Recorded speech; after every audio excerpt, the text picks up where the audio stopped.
Энэ удаагийнхаа бичлэгээр 2013 онд нээлттэй хийсэн гэмтрэг триллер төрлийн Blue Ruin киног товчлон ярьж өгөхөөр сонголоо. Дуайт байнд хэвтэн амар тайвныг мэдэрч байтал гэнэт гадаа машин зогсох чимээ гарснаар тайван байдал нь алдагдав. Улмар тэрээр ариун цэврийн өрөөний цонхоор гарах ба үнэндээ тэрээр өөр хүний гэрийг эзгүүчилж буй орон гэргүй залуу гэдэг нь тодорхой болно. Дараа нь тэрээр түр хорогдох байр болгон ашиглаж байгаа далайн иргэн дэрэгдэх машин дээрээ ирлээ. Оройн Дуайт хогийн сав ухаж хайсан хоолны үлдэгдэл олж идэв. Тэгээд тэрээр машиндаа буцаж ирээд ном уншиж байгаад унтана. Өглөө түүнийг нэгэн эмэгтэй цагдаас ирэх ба өөртөө хамт цагдаагийн газар руу явахыг хүслээ. Санан зовсон Дуайт байшин руу нэвтэрсэн асуудлаа руу гэж асуухад цагдаа бүх зүйлийг очиод тайлбарлана гэдгээ амлав. Цагдаагийн газар ирээд цагдаа юу ч хэлээгүйдээ уучлалтгүйж түүнийг ямар нэгэн асуудалд ороогүй гэдгийг хэлнэ. Дараа нь цагдаа Дуайтад суллагдах гэж байгаа гэмт хэрэгтний тухай таагүй мэдээг хүргэв. Энэ мэдээ түүнд маш их хүн дээр тусч цагдаа Дуайтыг аюулгүй байлгахыг хүсэж байгаагаа тайлбарлан буудалд хэсэг байлгахыг санал болголоо. Кино сонирхолтой Luke TV хэрэглэгчдийн анхааралд 2025 оны 9-р сарын 13-ны өдөр Зайсангийн Агарлын Resort амралтын газарт Luke Movie Night Event 2 дахь удаага зохион байгуулагдах гэж байна. Та бүхэн тасалбараа Shop эцэг эмээнээс худалдан аваад энэхүү ивентийг зориорой.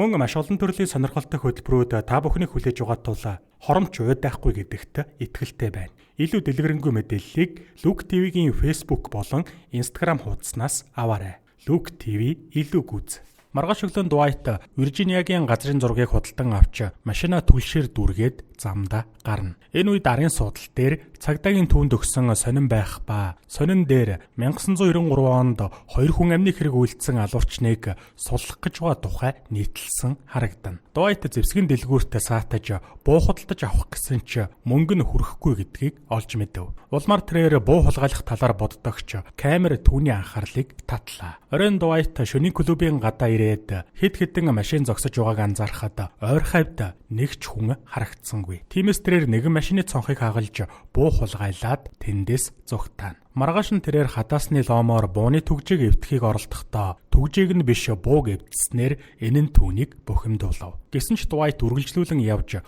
удалгүй Виржиниа мужийн 20 ангид ирэх ба тэрээр нэлээд сэтгэл түгшсэн харагдана. Удалгүй лимузин ирж нэгэн гэр бүл дөнгөж суллагдаж байгаа Вэйдийг ухтан авлаа. Үүнийг харсан Дуайтад уур хилэн уйтгар гуниг зэрэг мэдрэгдэж тэрээр гэр бүлийг дагаж эхлэв. Удалгүй лимузин уушин газрын гадаа зогсож гэр бүлийнхэн Вэйдийг суллагдсныг тэмдэглэхээр дотгошоо орно. Дуайт анхааралтай ажиглаж эргэн тойронд хүн байхгүй гэдэгт итгэлтэй болмогцоо арын хаалгаар дотгошоо орлоо. Тэрээр эрэгтэй ариун цэврийн өрөө рүү орж жижиг хутга гатхан сэтгэл түгшин хүлээв. Хэсэг хугацааны дараа хоёр эрэгтэй ариун цэврийн өрөөнд орж ирэхэд Дуайт тасалгаанд нуугдах ба удалгүй тэднийг Вэйд болон түүний дүү болохыг олж мэднэ. Удалгүй дүү нь гарч явхад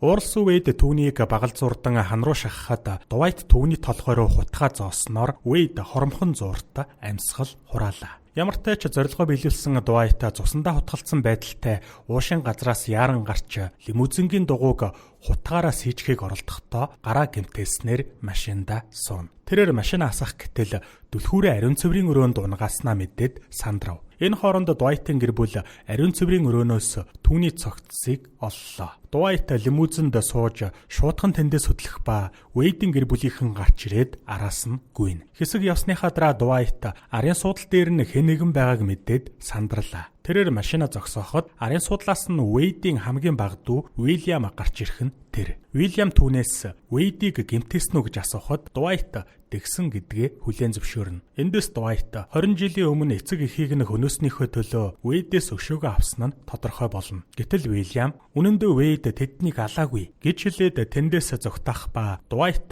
сая сонссон зүйлдээ эргэлзэн гайхаж хоцорлоо. Үүний дараа тэрээр лимузинг замын хажууд орхиод ой руу алхав. Удалгүй Дуайт эзэнгүй байшинтай таарч нууцаар дотгошоо орон өөрийгөө цэвэрлэлээ. Тэрээр сахал үсээ хусаж цэвэрхэн хувцас өмсөн гадаад дөрхөө бүхэлд нь өөрчлөнө. Оройн Дуайт мэдээний сувгуудыг сольж Вэйдийн үхлийн талаар ямар нэгэн мэдээлэл гарч буйг хайсан ч гайхмаар нь ямар ч мэдээ цацагдсангүй. Маргааш өглөө Дуайт хоёр хүүхэдтэйгээ амьдардаг ганц бие ээж болох эгч Сэмтэйгээ уулзахаар ирэв. Сэм дүүгээ хараад гайхаж тэд ярилцахаар кафе руу явцгаана. Сэм Дуайтыг Делаверийн хаанигтэй байсныг нь мэдж байсан. Тиймээс жил бүр тэнд очдог байсан гэдгээ хэллээ. Гэтэл Дуайт Сэмийг тэнд нэг удаа харсан ч өөрийгөө хөгийн харагдж байсан болохоор уулзаагүй гэдгээ дурдсанаар Сэмийн нүдийг нулимс бүрхэн. Удалгүй Дуайт Сэмд Вэйдийг хөнөөсөн. Үүнийг мэдээгээр гарна гэж бодож байсан ч энэ тухай огт мэдээгээр гараагүй гэдгийг хэлв.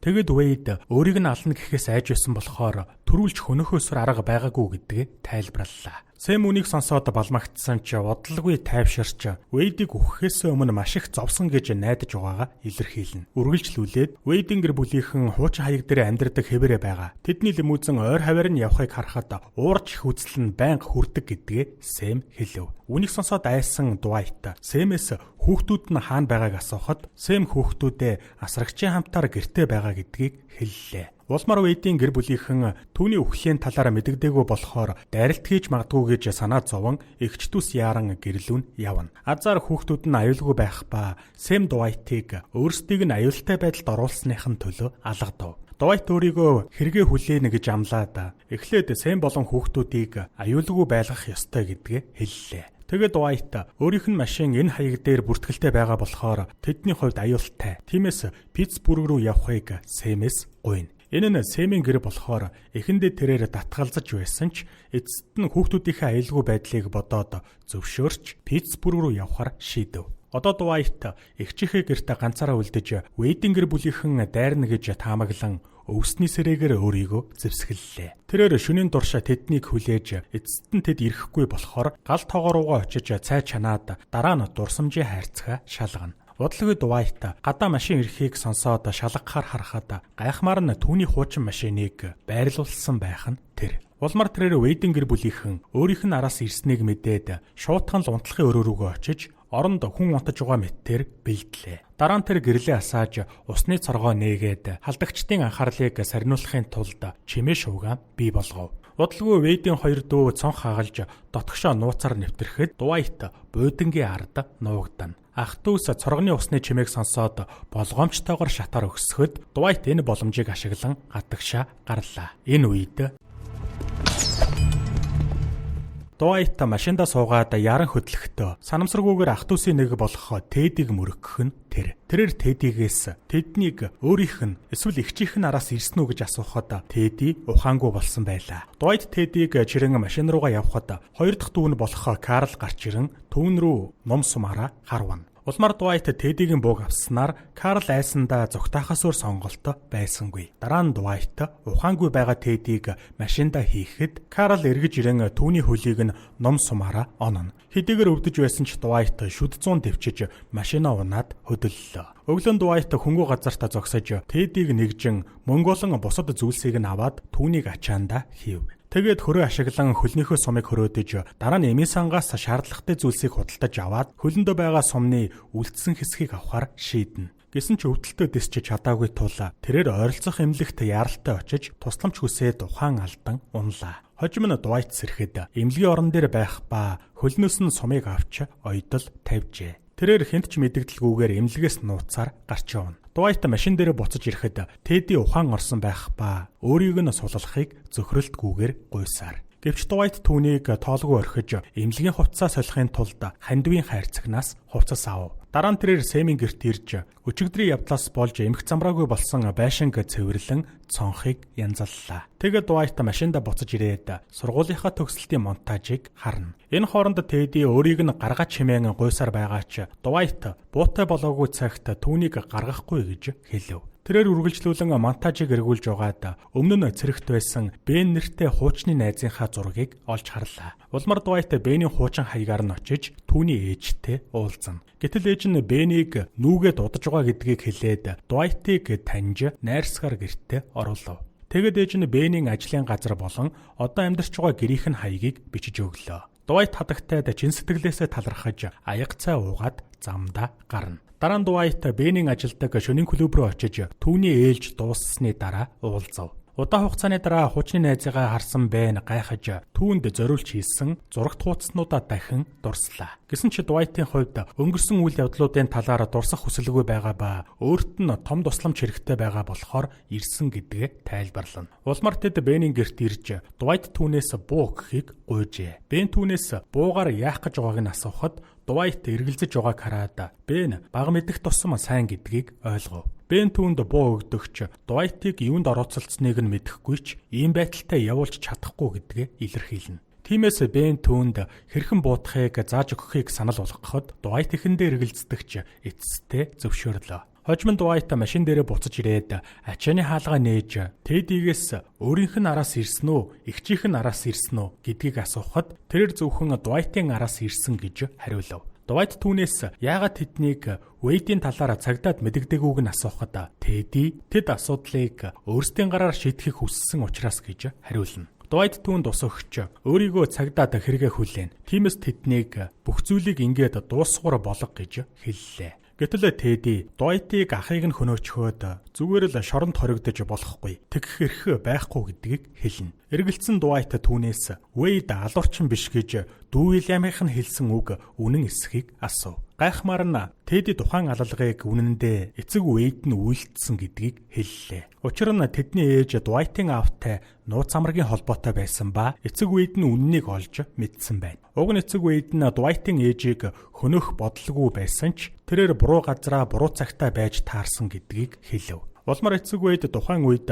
хор тавдартай байсан болохоор гэр бүлийнхэн түүнийг шоронд өхүүлэхийг хүсээгүй болохоор ах Вэйдтэй хэргийг үүрүүлэхээр шийджээ. Энэ бүхнийг сонссон Дуайт балмагдаж өшөө авах хүсэлдээ нүдэн сохорч буруу хүнийг алсандаа сэтгэлээр унана. Тэрээр Тэди дутас өгч гэр бүлийнхэн рүүгээ залгаад олон нийтийн газар уулзцааж энэ бүхнийг дуусгуур болгохоор шийдлээ. Тэди гэрлүүгээ залгаж нөхцөл байдлынхаа талаар эгч нартаа мэдэгдэв. Тэгээд эгч нь Дуайттай ярихыг хүсч байна гээд утсыг өгөхөөр гараа сунгана. Дуайт эргэлзэнгүй байдлаар ойртоход Тэди түн рүү дайрч газар унгаагаад бууг нь булааж авлаа. Тэди гэрт нь хэмч байхгүй. Тэд бүгд анд гарсан гэдгийг хэлв. Хүнд байдалд орсон Дуайт нөхцөл байдалтай эвлэрч тэдний гэр бүлийг энэ хэрэгтэй ямар ч хамааралгүй эгчийнх нь араас явсан уу гэдгийг асуув. Тэди хариулсангүй. Харин тэрээр Дуайтын эцэгхийг алсан өөрийнх нь эцэг Вэйд нарсанд биш наранд амьдралынхаа сүүлийн өдрүүдийг архиуж тамхи татаж өнгөрүүлсэн гэдгийг хэлэн түүнийг даапааллаа. Тэгээд Тэди Дуайтыг гүйцэх гэж байтал Дуайт гайхан харахад түүний найз Бен анхнаасаа бүхнийг чимээгүй ажиглаж байсан нь тодорхой болно. Дараа нь найзууд Тэдигийн зогцсыг машинд ачиж Дуайт Бенд өшөөгөө авахын тулд Вэйдийг хэрхэн хөнөөсөн талаараа үнэнээ хэлв. Бен түүнд авч явахад илүү авсаархан буу өгч буудах дасгал хийлгэлээ. Дуайт явхдаа найздаа талархлаа илэрхийлж түүнийг ийм новшин асуудалд тутгсандаа уучлалт гуйхад Бен Дуайтыг зөв зүйл хийсэн. Үгүй бол өдийд түүнийг өгчихсэн байх байсан гэж хэлнэ. Ингээд найзууд нэг нэгнээ тэврэн салах ёс хийгээд Дуайт замдаа гарав. Харин Бен машиндаа суугаад хөдлөх гэтэл машин нь ассангүй. Дуайт түүнийг өөрийнхөө араас дагуулахгүй тулд аккумуляторыг нь авсан байлаа. Дуайт явсаар ойн алслагдсан хэсэгт орших Вэйдийн гэр бүлийн байшинд ирлээ. Тэрээр болгоомжтойгоор шалгаж гэртээ хинч байхгүйг мэдээд хаалгыг нэвдэн дотгошоо орно. Дуайт байшинг шалгасны эцэст энд тэнд нуусан хэд хэдэн буунуудыг олов. Тэрээр бүх бууг бөөгнүүлж ойролцоох нуур руу шидлээ. Дараа нь тэрээр маш их усууж гадагшаа гарan эцэгхийг нь хөнөөсөн эцэг Вэйдийн булшин дээр очиж доромжлол болгон шээн. Тэгэд тэрээр тавилгануудаар төр зургийн хаалт тусгаж Вэйдийн гэр бүлийнхэн эрхийг хүлээв. Тэрээр нэлээд удаан хүлээсэн ч хинч ирээгүй тул унтаж орхилоо. Өглөөнд Дуайт Тэдигийн цогцсыг машинаасаа гаргаж байшингийнх нь урд оршуулна. Үүний дараа тэрээр төлөвлөгөө гаргаж Вэйдийн гэр бүлийн гэрийн утсанд дуут шуудан үлдээв. Шөнө нь нэг машин байшин руу ирэх ба Дуайт бууга барин ханны ард нуугдан хүлээлээ. Удалгүй Карл хоёр эгчийнхээ хамтаар орж ирээд Дуайтын үлдээсэн дуут шууданг сонсоод уурлаж сандарна. Дуайт Тэди өгсөн эцэгхийг нь хэн алсан талаарх жинхэнэ үннийг мэдсэн хэмээн дуут шуудан үлдээсэн байжээ. Мөн тэдний гэр бүлийн хоёр гишүүн өгсөн болохоор одоо ингээд амиг амиар цайрсан. Тиймээс энэ бүхнийг одоо дуусгах уу? Эсвэл асуудлыг улам хурцдах боломжтой гэж дуут шуудан үлдээсэн байна. Тэгэд эднийг эгчийг нь зүгээр орхихыг хүссэн байх ба үнийг сонссон Карл өөрсдийгөө Питтсбург руу очиж Сэмийг алах болно гэж хашгирснаар Дуайт түүнийг шууд буудан хөнөв. Эгч нар нь Дуайтаас болохыг гуйхад Дуайт ингэхээсүр аргагүй байдал үүссэн нөхцөл байдлынхаа талаар хэлнэ. Энэ хооронд буу барьсан Уильям сэмхэн орж ирээд Дуайтын хэвлэл рүү буутхан тэр. Нэг эгч нь Уильям руу түүнийг дуусга гэж хашгирахад айсан хүү хүний амьд хүрэхээс эргэлдсээр. Энэ үед Дуайт шархаа хараад Уильямыг ажлаа сайн гүйцэтгэлээ гэдгийг нь хэлнэ. Учир нь тэрээр удахгүй тусалдаж өгөх нь гарцаагүй болжээ. Тэгээд Дуайт Уильямыг яг одоо эндээс явж ойд нуусан машиныг нь унаад явахыг тушаагаад өөрөө эхлүүлсэн зүйлээ дуусгахаар шийднэ. Уильям түүний үгэнд орж удаахнаар гарч явахтай зэрэгцэн Дуайт Уильям бол үнэндээ өөрийнх нь аавынх нь хүү бөгөөд өөртөө нь эцэг нэгтэй дүү гэдгийг илчлэв. Уильямыг явсны дараа нэг эгч нь нуусан бууга шүрэн авч зогсолтгүй шүрчлээ. Энэ үед Уильям буундууг сонсоод энэ бүхэнд оролцохгүй байхаар шийдэн цааш явна. Байшинд хоёр эмэгтэй хоёулаа өгсөн байх ба Дуайт Шонзонгийн хэлэхээ инхүү дасарсан болохоор санаа амраа амьсгал хурааж байгаагаар кино төгсдөг.